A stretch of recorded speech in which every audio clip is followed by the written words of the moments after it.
I took a ferry to the least visited national park in the lower 48, Isle Royale National Park in Michigan. My dad and I camped out on a Friday night in Copper Harbor.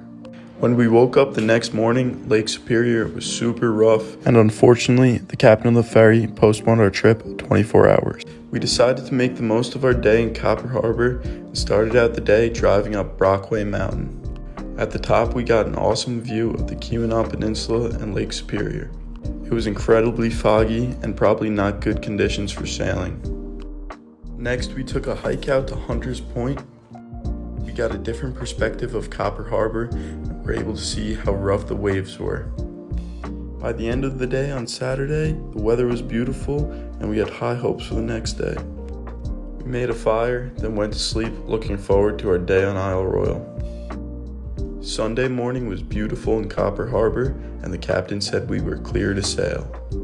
24 hours later than expected, we were finally on our way to Isle Royale. About 3 hours later, we were pulling in to Rock Harbor.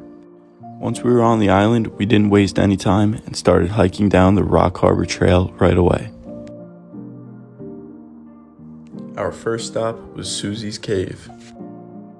This was a really interesting spot and a nice place to get out of the heat. My dad and I took a short break here, drank some water, and then got right back on the trail. Isle Royale is full of wild edible berries.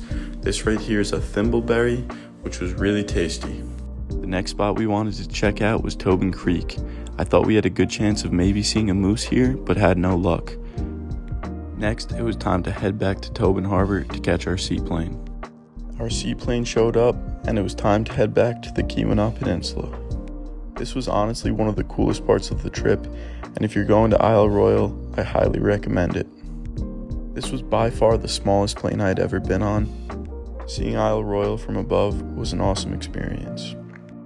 Although Mother Nature cut our trip short and we didn't get to follow through with our original plan of backpacking to Lane Cove and camping overnight, it was still an awesome trip, and I'm so happy that I was able to make it to Isle Royale.